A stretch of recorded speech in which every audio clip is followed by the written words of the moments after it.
Hi everyone, అందరు ఎలా ఉన్నారు? మీరందరూ బాగుండాలని మనస్ఫూర్తిగా కోరుకుంటున్నా.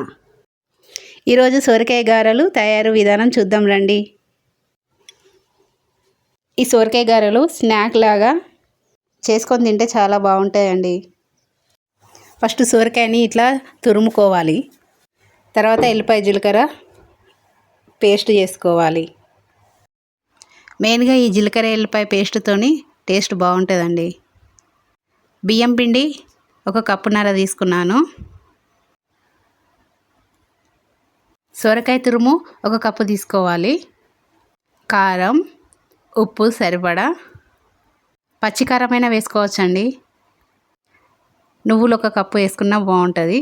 నేను 1/2 కప్ వేసాను. జీలకర్ర ఎల్లిపాయ పేస్ట్ అండి. ఇవన్నీ బాగా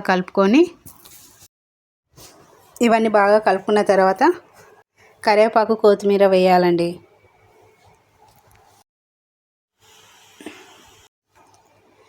ఈ కరివేపాకు కొత్తిమీర ఫ్లేవర్ కూడా ఈ గారెలకు చాలా బాగుంటుంది. ఇప్పుడు మెయిన్ ఇంగ్రీడియంట్ సొరకాయ తురుము అండి. కప్పు వేసుకున్న సొరకాయ తురుము. ఈ సొరకాయ తురుము ఇవన్నీ ఈ పిండిలో బాగా కలుపుకోవాలి. మ్యాక్సిమం ఇందులో ఉన్న వాటర్తోనే పిండి కలిసిపోతుందండి. అవసరం అనుకుంటే కొన్ని వాటర్ వేసుకోండి. బాగా కలుపుకోవాలి. ఈవినింగ్ స్నాక్ లాగైనా బాగుంటాయి. పిల్లలు చాలా ఇష్టంగా తింటారండి ఇవి సొరకాయ గారెలు. బాగా కలుపుకొని రౌండ్గా బాల్స్ చేసుకుందాం గారెల కోసం. ఇవి వెంటనే చేసేయాలి, లేకుంటే పిండిలో తేమతనం పెరుగుతూ ఉంటుంది. కాబట్టి పిండి పక్కన పెట్టకుండా వెంబడే చేసేయాలి. మన సొరకాయ బియ్యం పిండి కాంబినేషన్ కదా అండి, టేస్ట్ చాలా బాగుంటుంది. అలాగే హెల్త్కి కూడా చాలా మంచిదండి. పూరి ప్రెస్ చేసుకుంటా ఆయిల్లో వేసుకోవడమేనండి అప్పాలు. చేతితోనైనా చేసుకోవచ్చు.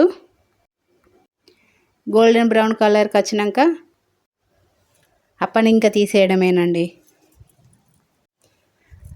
ఒకరోజు మొత్తం బాగుంటాయండి, ఖరాబ్ అవ్వకుండా.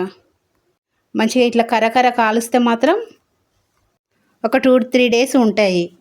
గారెప్పల్లాగా కరకర కాలవాలంటే బియ్యం పిండిలో కాస్త సొరకాయ తురుము కాస్త తక్కువ వేయాలి. అట్లయితే గారెల్లాగా కరకరలాడుతూ ఉంటాయి. ఇవి కాస్త మెత్తగా ఉంటాయండి, అంత క్రిస్పీగా అయితే ఉండవు. టేస్ట్ మాత్రం చాలా బాగుంటాయి. అందరూ ట్రై చేసుకొని తినండి ఫ్రెండ్స్. పిల్లలు చాలా ఇష్టంగా తింటారు. చాలా బాగుంటాయి టేస్ట్ కూడా. చెప్పాను కదా అండి, ఒక 2-3 రోజులు ఉండాలంటే సొరకాయ తురుము బియ్యం పిండిలో కాస్త తక్కువ వేయాలి. అట్లయితే 2-3 డేస్ ఉంటాయి. ఇవి 1 డే 1.5 డే అలా ఉంటాయండి. తప్పకుండా అందరూ ట్రై చేసి తినండి ఫ్రెండ్స్. బాయ్ అండి.